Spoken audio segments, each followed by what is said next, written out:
Good morning, second graders. It's read aloud time.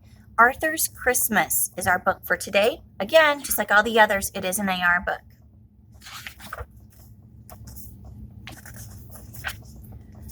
Arthur and DW had been in the drugstore for a long time. "For heaven's sakes," DW said, "this store is full of presents. Pick one and let's go." "It has to be just right," said Arthur. "I want Santa to like it." "Well, hurry up," said DW. "I want to get home and see if Grandma's there and how many presents she has brought me." At home, DW added 10 more things she wanted to her Christmas list and copied it over in red pencil. Arthur and DW cheered when they heard the car in the driveway. "Grandma, are there presents in there for me?" "Grandma, do you think Santa would like new mittens or gloves?" asked Arthur. "Whatever happened to 'Hello, I'm glad to see you'?" asked Grandma Thora. After dinner, everyone relaxed. "Look," said DW, "I teach Killer a trick." But taught, said Grandma. "You taught Killer a trick." But DW didn't hear. She had seen something on television to add to her list. "Arthur, what's the matter?" asked Grandma. "I haven't found the right gift for Santa," said Arthur. "Only 2 shopping days left," announced DW. The next day, Arthur, DW, and their friends went shopping. Killer went too. Arthur searched the entire store and still couldn't find the perfect gift for Santa. "What's the big problem?" asked DW. "I can see 100 things I want. Let's go tell Santa." "Santa, what would you like for Christmas?" asked Arthur. "Ho, ho, ho," laughed Santa. "You just leave the giving to me." DW had her picture taken, patting Santa's tummy. Buster was next. "Santa, be careful coming down the chimney at our house. My parents always forget to put out the fire." "Ho, ho, ho," said Santa. "Don't worry, I'll use the front door." Then it was Francine's turn.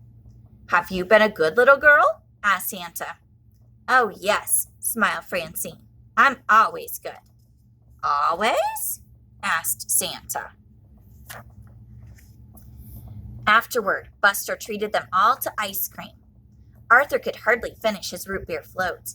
He had only one more shopping day. "Look," said Francine. "Santa eats ice cream." "I'll have a banana split with 6 scoops of bubblegum ice cream," said Santa. "With double hot fudge, whipped cream, and nuts." "I'll say he eats ice cream," said DW. At home, Arthur asked his family for help. "How about a nice colorful tie?" said Father. "Well, aftershave is always a good gift," said Mother. "I bet Santa could use some toasty warm long johns," said Grandma. "Arthur, you're taking this shopping too seriously," said DW. "Just do what I do.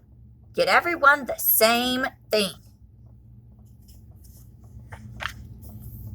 That afternoon, everyone was getting ready to go caroling. But Arthur didn't have time for Christmas carols. Time was running out. "Please come along," begged DW. "I'll be the only kid. And besides, Mrs. Tibble always gives us a present and hot chocolate." Arthur went window shopping instead, hoping that would give him an idea for Santa's present. Santa was ho-ho-hoing and drinking a diet root beer at the car wash. Moments later, Santa was at the Golden Chopstick, eating sub-gun chow goo. Santa must have run to the deli at the corner of North and Main. The waitress shouted Santa's order to the cook. "Catch a fish, hit it with rye, and put a pair of shoes on it." Santa sure eats a lot, thought Arthur. Finally, Arthur went home. He hadn't seen a single thing in any of the store windows he thought Santa would like. Santa was on TV eating Papa Piper's pickled peppers. "That's it," said Arthur. He started making his list. Arthur counted his money. "DW," he said in his sweetest voice. "Okay, how much do you need?" asked DW. "But only if you promise to stop being such a grouch." The next morning, Arthur gave D.W. half of his list. He took the other half. D.W. had to keep Killer out of the kitchen while Arthur made Santa's present. "What's all that noise?" asked Father. "Arthur's making a mess," reported D.W. The kitchen door opened and Arthur sneezed. "Mom, how many cups of pepper and pickled peppers?" he asked. "Maybe I should help," said Mother. "No, please," said Arthur. "I just want to make Santa's present myself. Just tell me how many sticks of gum and sub-gum chow goo." "Poor Santa," said D.W. Hours later, Arthur whistled while he set the table for Santa. "What's that?" asked Father. "Pickled peppers, a hot fudge sundae on bubblegum ice cream, and sub-gum chow goo. I sort of combined Santa's favorite foods," St. Arthur explained.